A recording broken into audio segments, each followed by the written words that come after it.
Hello there everyone. So this video is going to be something slightly different that we've never really done before. We've previously made videos showing you behind the scenes footage of what goes on whilst we're out on location investigating places, but we've never really done a video showing you how we actually go about making an episode right from beginning to end, which is what I'd like to show you in this video today. Now it can of course vary greatly on where we're going, the type of location we're investigating, but generally speaking we go about making an episode in exactly the same way each time we find a new place to investigate. Now there's generally a few different ways we go about finding locations to investigate.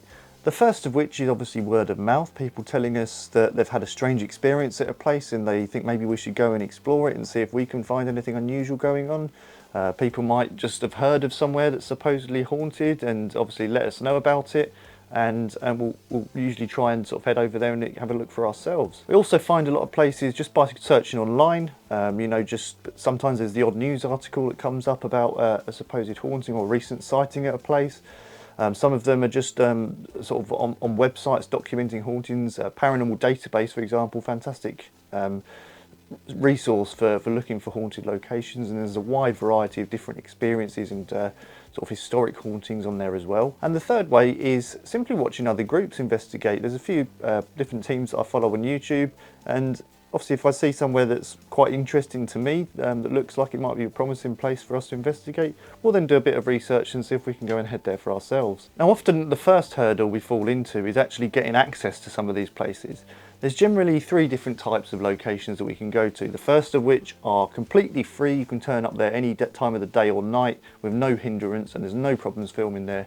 They're usually outside locations, but they're very easy to gain access to, and there's no real sort of issues legally in terms of filming there. Second of which are abandoned locations. These are very, very challenging. Some of the best places we've ever investigated have been abandoned sites.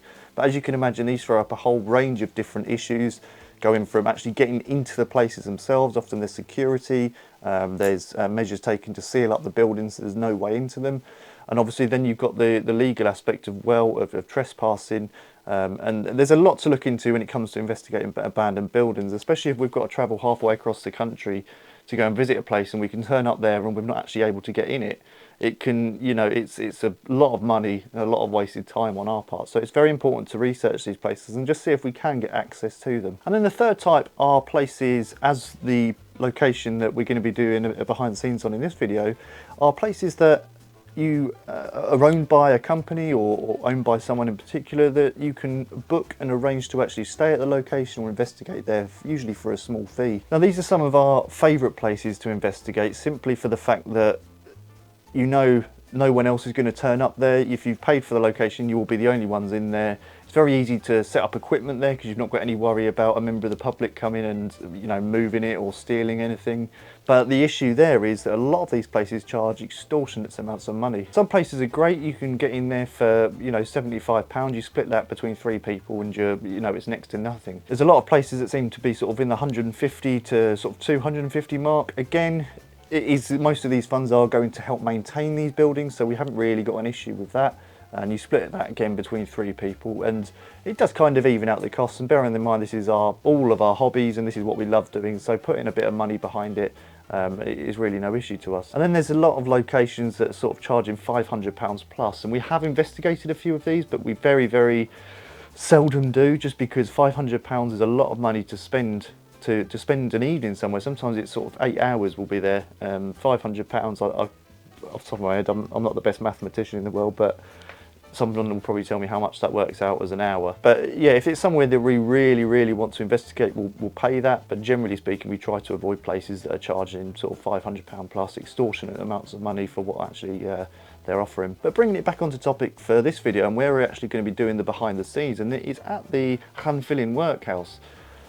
I've probably not pronounced it 100% correctly. It is in Wales, and I'm not too good with sort of pronunciations and that sort of thing, but I've done my best with it. Workhouse, one of the two. I'm sure there may be a Welsh viewer there that will hopefully correct me or tell me I've done it brilliantly. But interestingly, this wasn't actually our first choice of location for this episode. When we're planning to film a new series, I mean, between us we've got a huge list of locations that we've heard of over the years, probably 150, 200 different locations. And what I'll do is I'll go down that list and I'll just select a few of them.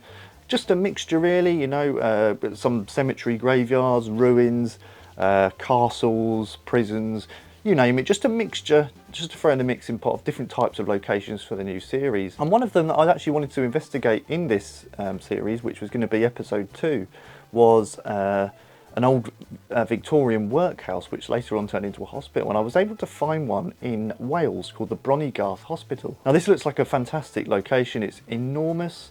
It certainly looks the part, very run down looking. It was actually used as a hospital, I think, up until the 2000s, so there's still some old equipment lying about in there.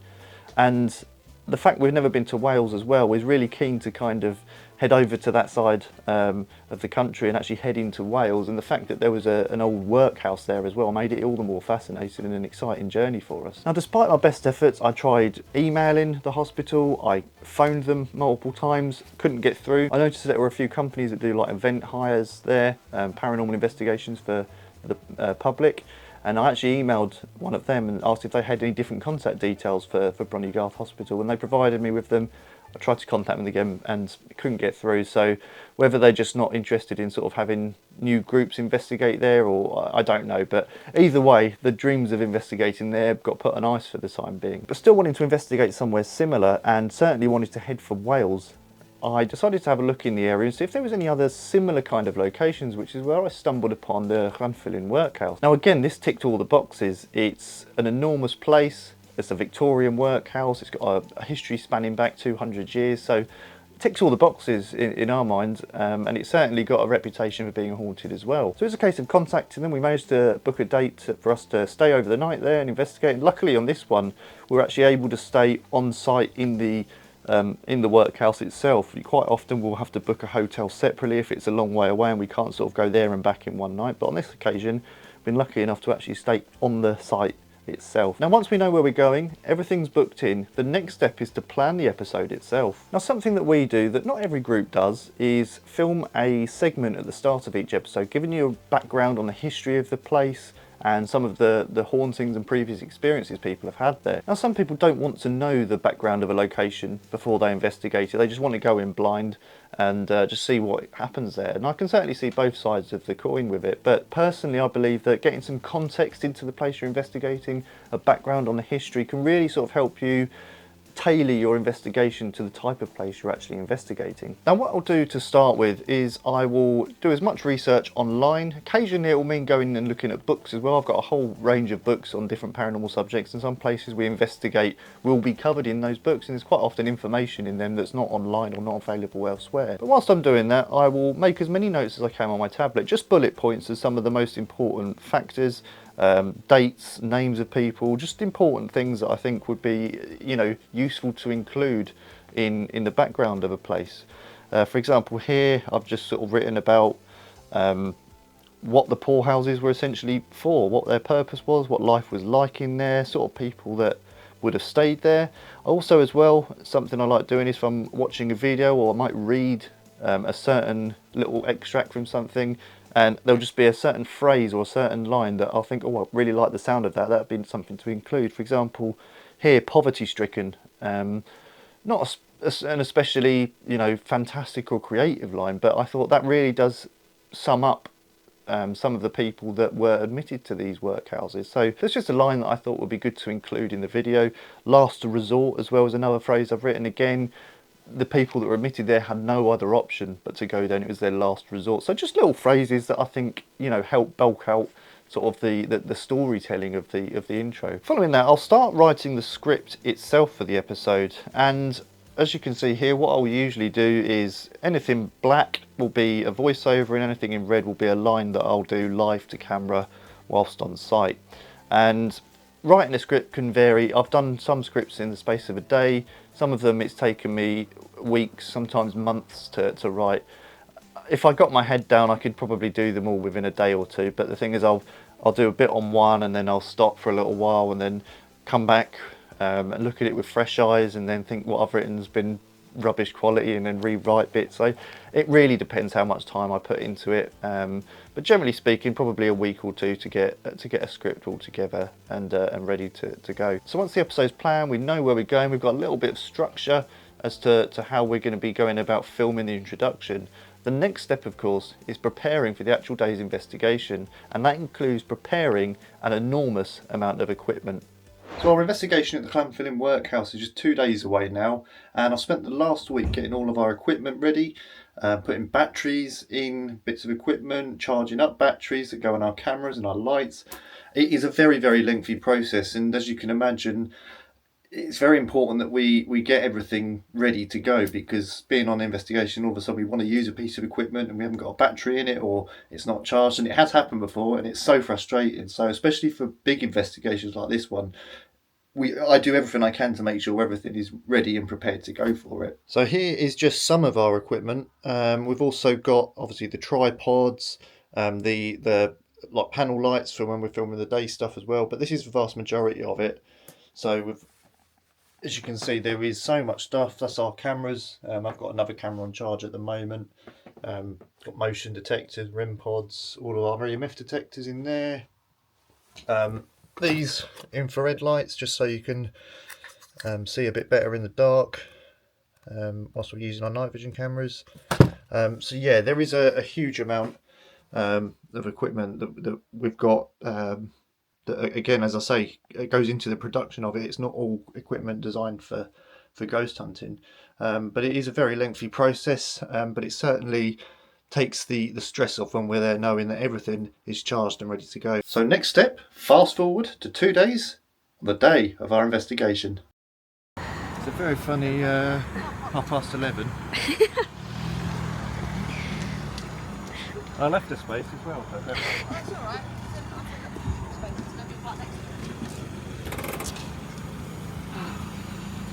Surprised you're not doing a little jig. I am excited. We're 45 minutes. What? Nothing. No, you're here on time. Look, I'm sorry, okay? We were dealing with a baby. Oh, have you got travel lock? What, James? No, you've got travel lock that side. Just get out that way. Just open the door. Oh, we got walkie-talkies! Yay! Yay! Is that for in the bed? In the car. Yeah, what's the sleeping situation? Yeah, they look like bunk beds. beds. Yeah. That's what we've seen. We've got walkie-talkies. We need to come up with a handle. I've got mine. Daddy wagon. Call in Daddy wagon. Oh, that's so good. Come in, this is Black Shuck. This is Black Shuck. Looks like we got ourselves a convoy. Over.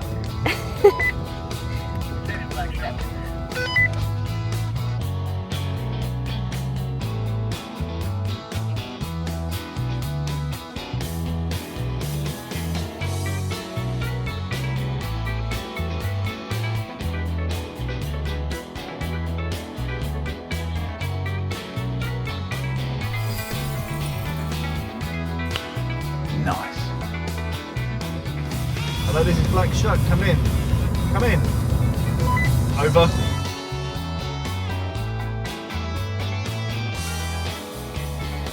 One minute to go. Oh, I can't wait. I just can't wait to pull up on there to see what it looks like. Just the size of it, just knowing that we're going to be investigating in there tonight. Bloody hell! That is it, I believe.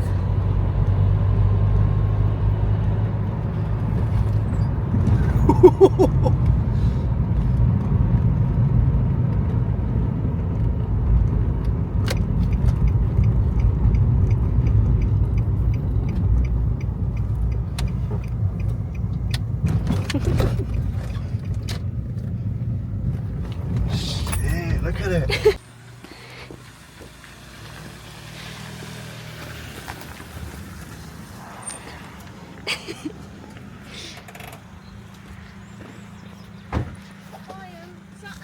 Take me up there. It was telling me to do a really sharp left turn. Go Well, up it the would have hill. taken you the wrong way then, wouldn't it? It would have.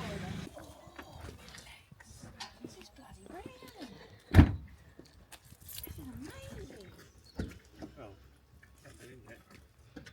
You what, so long? Well, we haven't been in yet.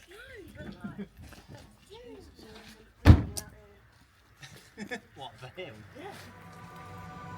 Upon our arrival, we were greeted by John, who showed us around the workhouse buildings and gave us a very detailed and insightful history of the location. Following this, we headed to the bunkhouse, where we would be spending the night and discuss the plan of action for the evening. Oh, camera bag or something. No, my backpack. It's still my hairbrush. No valuables in there. You got an hairbrush? Yeah. Can we make out?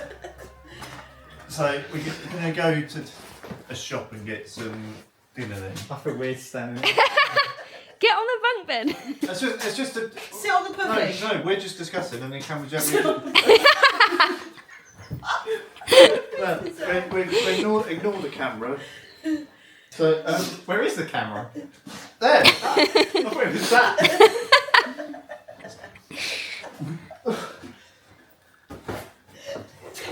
Just like roll.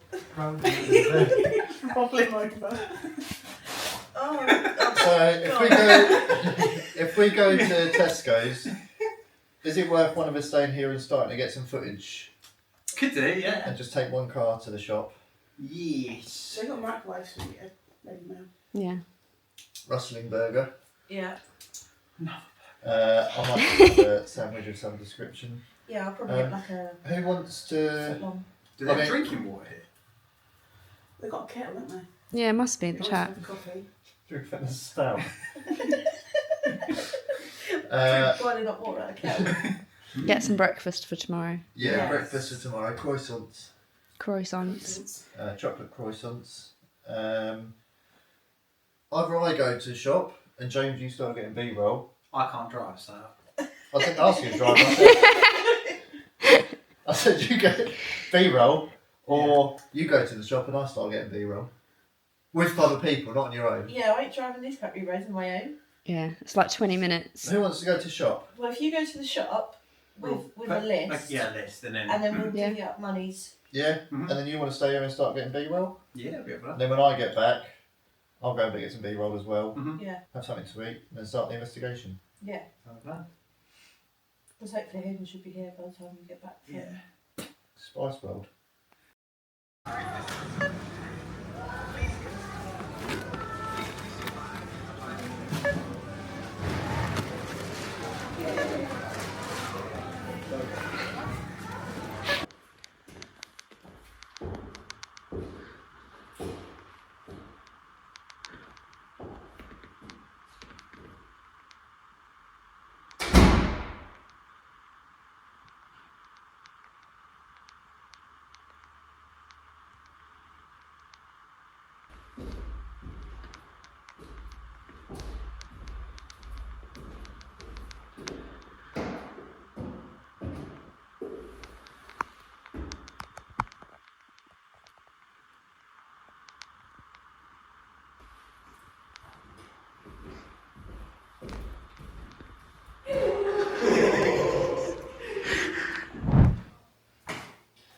So this was something we do before any investigation or any episode we're filming. We go around and get footage of everything that we can to make the introduction of the video, and it literally consists of filming anything that looks interesting. James is very, very good at getting really kind of arty shots, sort of focus pulls and up close and just interesting kind of shadow formations. I tend to go for sort of the more broad sweeping shots of locations, so putting up both of our different styles together makes a really interesting sort of combination of shots. But for example, here we've got obviously the main scope of the room that we can film. You've also got sort of interesting features like the fireplace down there again, nice to get little shots of that.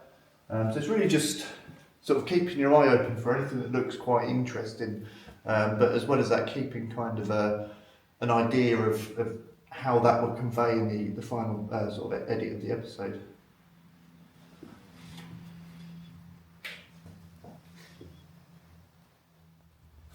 So here is a very interesting bit you can film in, because you can see, especially when we've got this light panel on, you can see all the different little indentations in the wall, and where the paint's peeling off, it sort of shines shadow on all of those. So it's really interesting area to film in.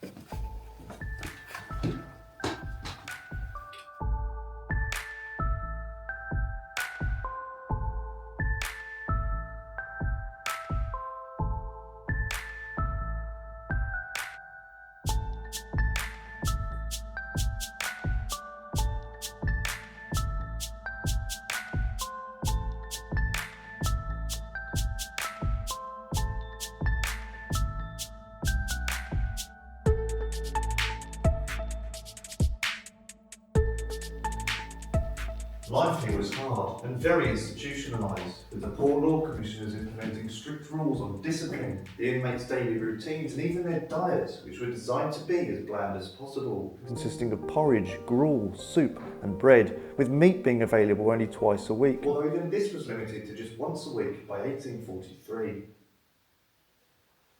Yeah, good. Maybe like open that bit if you've got another. There's lots of like of its time stuff on that. What if I sit and then maybe stand up and walk forwards or something? Yeah. So if I go from here and then come up to here. Yeah. Yeah. That flashing is fucking on. Yeah, we can't stop it either. Right. I just Action. Whilst living here, the inmates were put to work on daily tasks such as grinding corn by hand, stone breaking, gardening, and generally maintaining the workhouse building themselves. Children as young as 12 could also be hired out to work in the local community, young girls often as domestic servants. I didn't realise you were going to be so tall. Alright. My mum said that. Just stand up. Just stand up. Yeah, that's better. Yeah. Oh, I just need a shot like that. Right. Whilst living here, the inmates were put to work on daily tasks, such as grinding corn by hand, stone breaking, gardening, and generally maintaining the workhouse buildings themselves. Children as young as 12 could also be hired out to work in the local community, young girls often as domestic servants, and boys as farm labourers, each dressed in their distinguishable workhouse uniforms, which undoubtedly exposed them to ridicule and further undeserving shame. Yeah. Marvellous. What about one of the stairs? Yeah.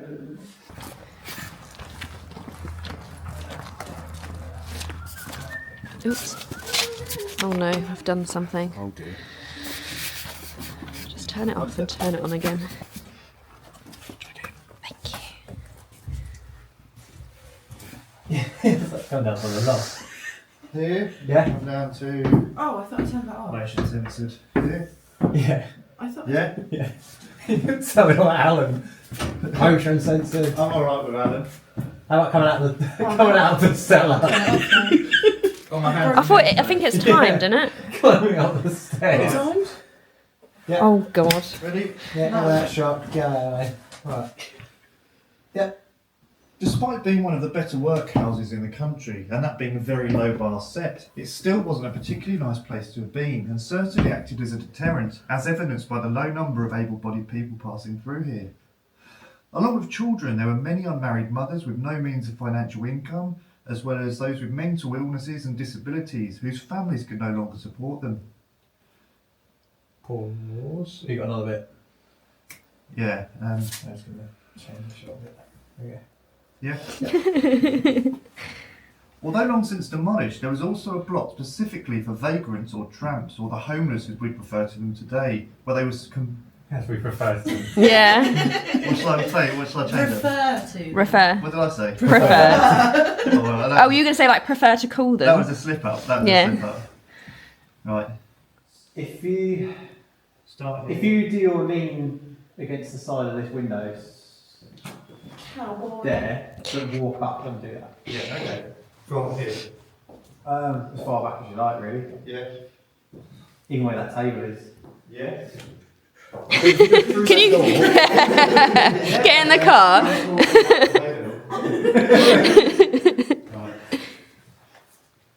Whenever we investigate somewhere, we always try and look for reasons why a place might be haunted. And certainly here, although the conditions weren't as dire as some workhouses, these walls still witnessed a huge amount of misery and despair during its years of operation, and I certainly wonder if maybe these energies and these emotions have in some way been recorded into the fabric of the building itself. Wrong one. No, that's in. It's not what I said. But yeah, like that. Because then you get the shadow. Yeah. It's like the dark. Yeah, Down behind. there. Yeah. On top of this building for many people was their home, and if the soul has any decision in where it returns to after death, I think these familiar rooms and corridors may be where many are I certainly think that these familiar rooms and corridors may be where many an unfortunate soul still remain. Yeah, many unfortunate souls still remain. I think these familiar rooms and corridors may be where many a unfortunate soul. That is it. That makes sense, doesn't it? Remain. Poor unfortunate soul. I certainly think that these familiar rooms and corridors may be where many an unfortunate soul remains. These familiar rooms and corridors may be where many an unfortunate soul remains. These familiar rooms and corridors may be where many a... Oh! No, maybe where many an unfortunate soul remains. Maybe where many an unfortunate soul remains. I've got enough to choose from. Once we'd recorded our B-roll and intro shots, we proceeded to set up some equipment and locked off cameras to monitor them throughout the night. We then investigated the building for a few hours before meeting back in the bunkhouse for a short break, where one of the most inexplicable events of the evening occurred. Wow. Say that again, what have you done? We're talking about people that live in a small village of Long Melford, and James said Rolf Harris used to live there. And his trousers exploded. And my trousers have just... Oh, hold on. I thought that was the zoom. What are you tackling then? Show me. I don't want to show you. Popped out. Yeah, I can see it. I'm not popped out, no. Well, that's his pants, that pink bit. I didn't even see that, but I'm glad. Oh, the pink bit's my leg. The orange bit's my pants. Not sure which is worse. Yeah. Is this going in the behind the scenes? Oh, it's behind the scenes, isn't it? Too far behind the scenes. Behind the doors. After dark. Behind the pants. Yeah, you have to put a warning on this bit. Yeah. If you come and sit here, let's sit and look at that. Oh no, I fucking ripped them even more. Get it out, lad. You didn't look it. It's got to the butt cheek. They all kind of like doing MOT. Oh my god. I think that could be fashionable, you know? Yeah, keep them in. Keep the rips in. Our investigation continued until approximately 2 AM, which is when the lengthy process of gathering up all of our equipment began. Watch out for my hole in my trousers. It's alright, you got a long... Oh no, you've got... Oh, I can see it. Oh, I think I did actually see a bit of bollock then. But it's okay, the camera was on. Nothing like a bit of bollock. It was recording, you can check. One sweet, one bit. It looks a bit... Where it's ripped, it looks a bit like you've got fishnets underneath. The shadow of the camera on the wall looks like I'm gonna like bash you in.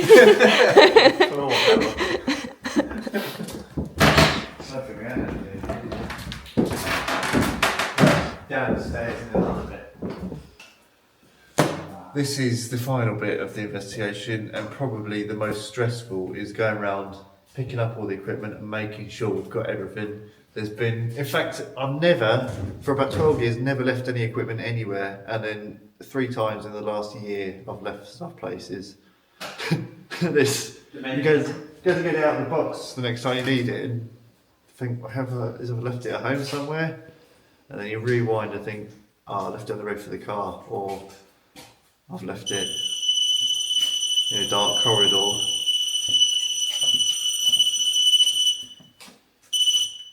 Oh, I didn't hear you coming. Feel these are.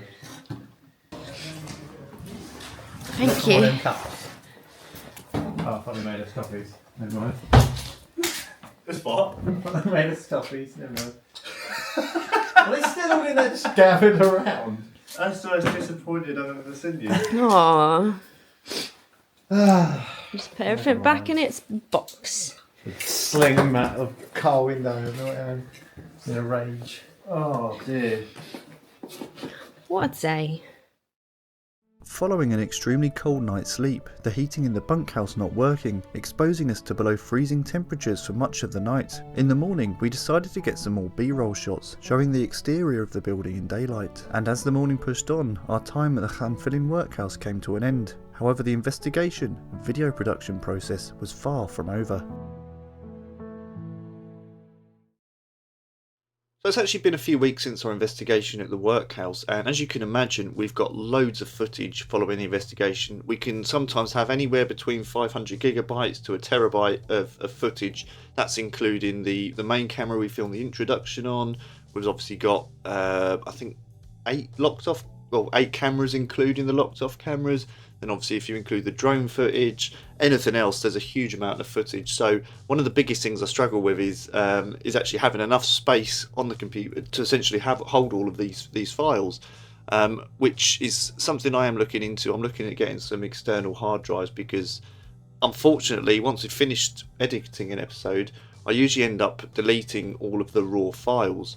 Which obviously can pose an issue should you wish to re-edit stuff in the future, or whether you'd like to have the raw file to analyse a bit of footage further. So I'm going to be looking into getting just some external hard drives to back up all of these raw files. So the first thing we do once we've completed an investigation is I will literally go on the computer and I will dump all of the footage. So what I do is I split it up into just each camera essentially put into a different folders. We've got cam 1 here, which is consisting of the sort of the introduction shots and the bits to camera.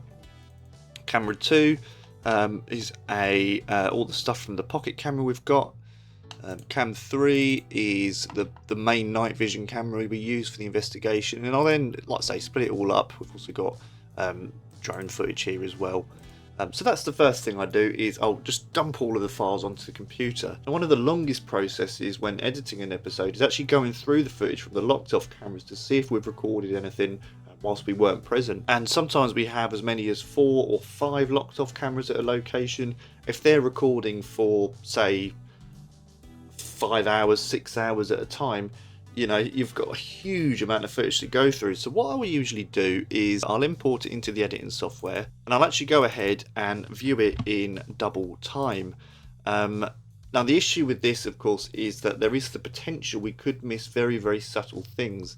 You know, if there's a slight mist or a very vague shadow, watching it in double time means you may miss that. I do crank the volume up, so if there's any sort of audio anomalies, EVP, anything like that, should be able to hear it. And I do wear headphones when I'm reviewing the footage, but if there is something very, very subtle, there is that possibility we could miss it. However, if we've got to go through 30 hours of footage in real time, you can imagine how long that's going to take. You know, there's not a chance of us getting an episode out sort of more than at least once every 6 months if we're going to have to go through that amount of footage.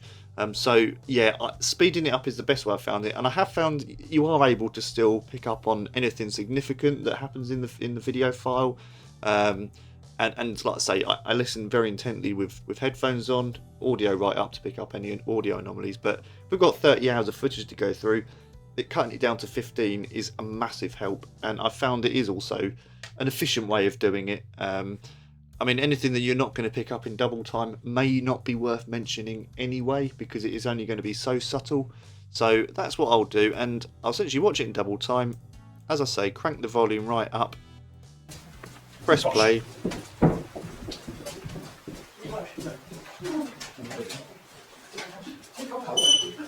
and that is it. And I'll just have to sit and watch through that with a cup of tea or a cup of coffee and just sit here for hours and hours in front of the screen looking at the same locked off thing.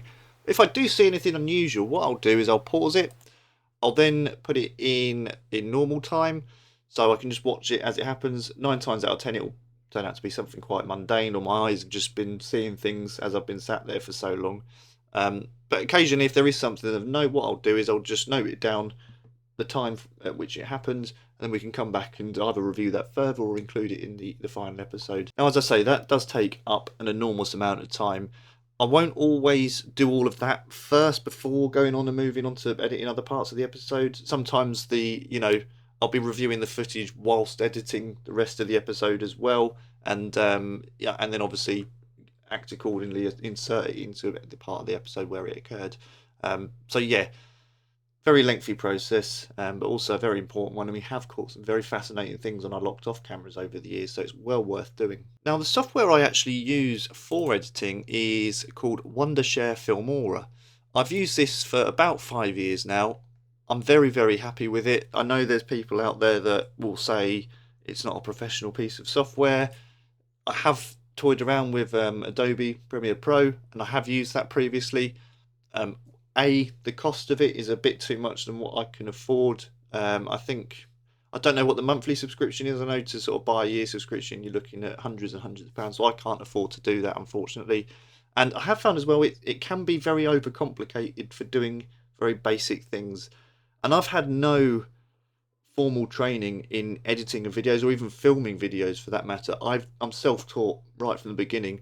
So there's probably things I do when editing videos that there'll be someone who's had formal training or a professional will look at and think that's such a cack-handed way of doing it, or that's a very uneconomical way of doing it, or just a downright stupid way of doing things. I've self-taught myself, and the way I do things is just the way that I've found works best for me. So once we get onto editing the actual introduction to the episode, the bit where we talk about the history of it and essentially the background of the place, I will start by importing all of the video files that we had taken at the time. Usually the B-roll shots is what I'm looking for, and the B-roll is the bits we're not doing to camera. It's just shots of buildings, bits and pieces like that. So what I'll do, I usually mute these just to make it, so we're not having chunks of audio come through, and I'll just watch it. So here we're lining up the shot. James actually filmed this bit. So I will chop it there, because that's the start of the shot. No, it's not. So you can see he lined it up. I thought that was the shot. It's not. He actually does a pan across. So if we go to here, that's the start of that shot. And then I'll play it.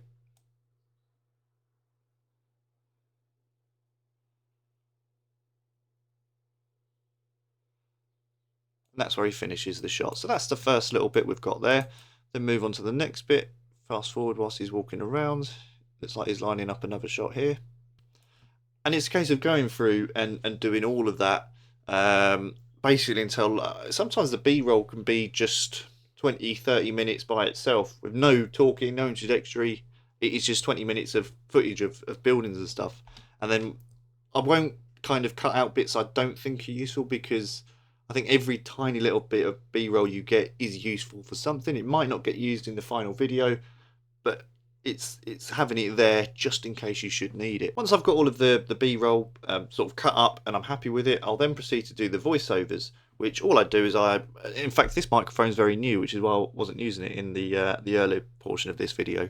But what I'll do is I'll set the microphone up, and I will have the script in front of me, and I'll just go over and do all the voiceovers. I usually get all the voiceovers for the intro done in one shot, and then what I'll do is I'll go ahead and chop those up on the video as well to the actual takes that I'm happy to use in the video. Now, a little bit of video magic here. I've actually edited the vast majority of the Llanfellin Workhouse episode, which is what you can see here. So this is the timeline of what we've got, and you can see obviously these are the bits of B-roll up here that I haven't actually ended up using so far anyway. They may get used, and here is essentially the run of the episode. So, and I've obviously put audio tracks in. This is some music I've put here. I wish I was in a position that I could make my own music for episodes. I'm unfortunately, don't get me wrong, I can do music. I haven't got the technology or probably the skill really to make soundtracks. Unfortunately, it's something I would like to get into in the future, but at this present time I haven't. I have bought a license for non-commercial use of certain audio tracks, which is what I use. So everything audio wise I've got a license to use for what I use it for. But yeah, here we go. So it opens up on a nice drone shot. This is a bit of a sneak peek as well.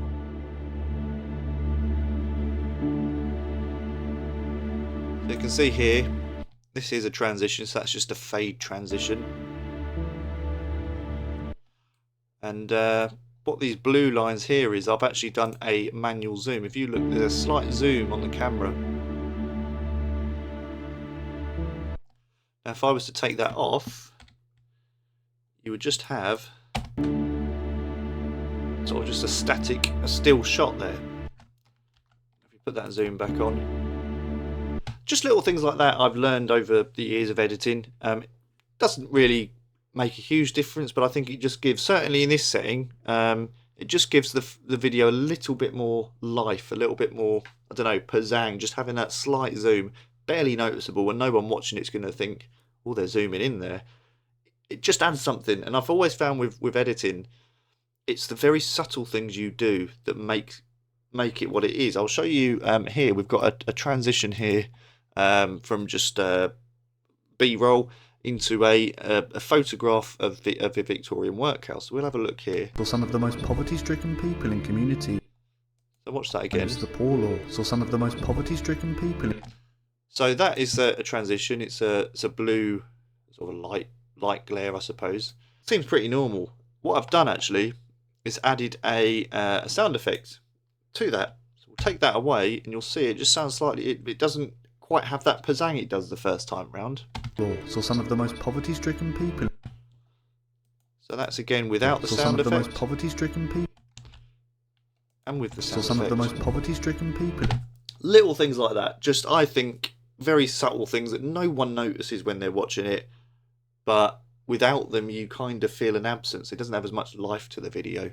Again, it's just little things like that I've learned over the years of editing. I'm sure it's something you're probably taught day one in film school, but it's taken me getting on for 13, 14 years to learn some of these things. But yeah, we'll go on. Obviously, each episode's different in terms of how it actually goes and how it flows and the story that's told. In this one, it is what it, you know, I'm not going to reveal too much at the moment because I would like you to watch the episode when it's finished. Now, as you've seen previously on this video, there are many takes of, you know, getting bits to camera correct, and obviously many bloopers as well.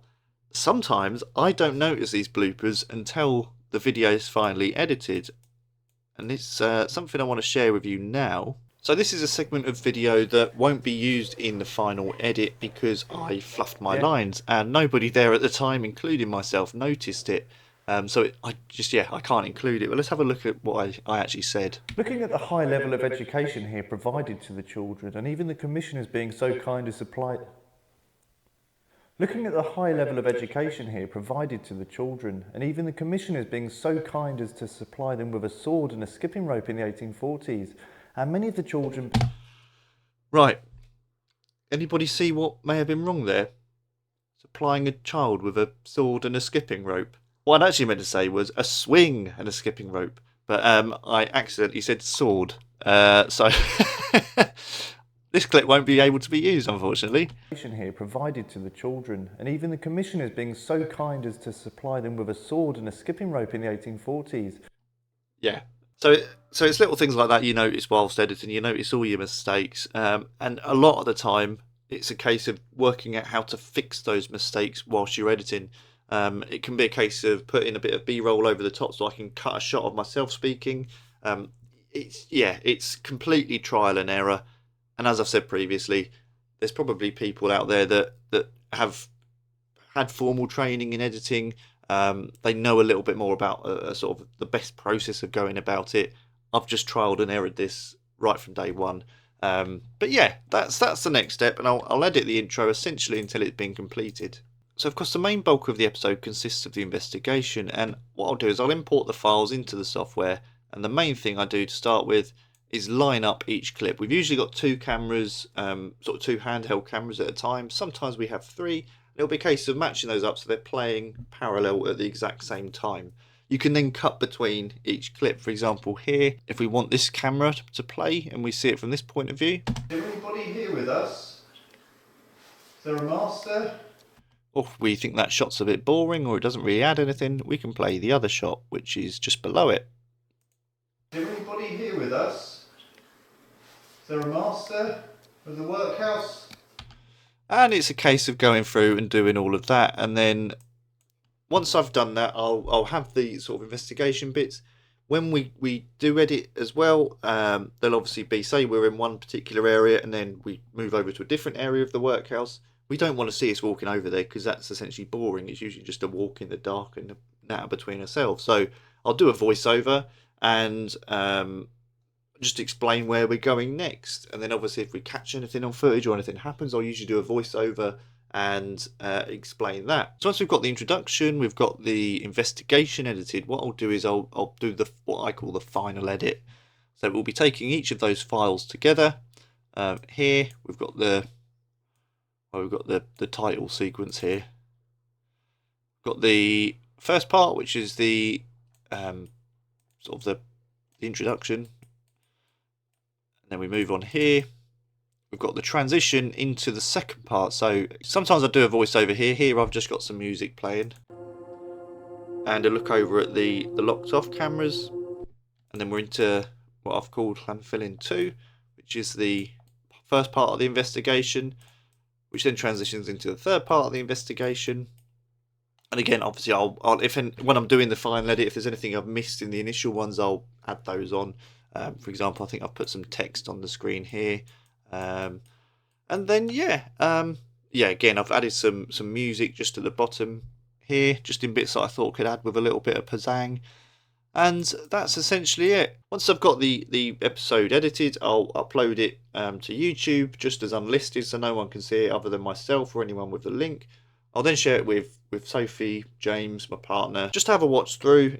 Quite often they'll say to me, oh, this bit doesn't quite fit, or you've missed out something here, or could you add this? Which I'll take notes on, and then about a month after I've finished the edit of the episode, what I'll do is I'll go back and just watch it for myself again. I often find that if you're editing something and you're looking at something for hours upon end during the day, you'll get kind of eye tired and brain tired of it, and because you know what comes next, you're not watching it for what it is, you're kind of watching it with a technical mind. So if I re-watch it sort of a month later or 2 months later with fresh eyes, I can't remember what the next scene is, I'll also notice things I think, oh, that could do with changing, that could do with adjusting. And what I'll then do is just basically reopen up the editing files. I'll adjust little bits here and there that need tweaking or adjusting. I'll then upload it to YouTube, and episode is complete. So all in all, I hope you've enjoyed this little insight into how we actually make episodes for Shadow Paranormal. As I've said, it differs from location to location. Some are very easy going to film. You'll turn up, you'll film, you'll edit, and it will all be a doddle. Some of them, especially this episode, funnily enough, has actually been a bit of a challenge right from day one. Just getting the script quite right has been difficult. I think just because of the topic, workhouses as well. There's a lot of information to kind of pack in there, but not make it feel like a lecture. Then the investigation has been somewhat challenging as well. There was obviously 6 of us, there was usually 3 of us, and we did split up on this investigation. So obviously there's a lot more to kind of take into account in terms of showing each person's point of view whilst we're investigating. So it's been a bit of a more challenging episode to investigate in general, but as always, I find the editing process very fun. And I hope certainly it's been insightful to people to have seen this, how we actually go about making a film.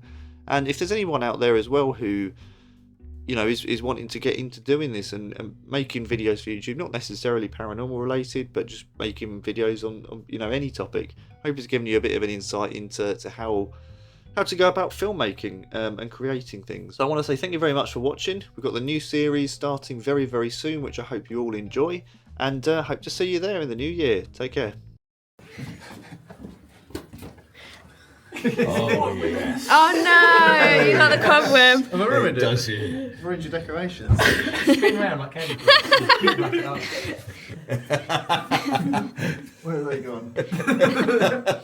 Oh wow. Just reattach it. It suited you. What you want to take it off for? I can stay there, next person can do it.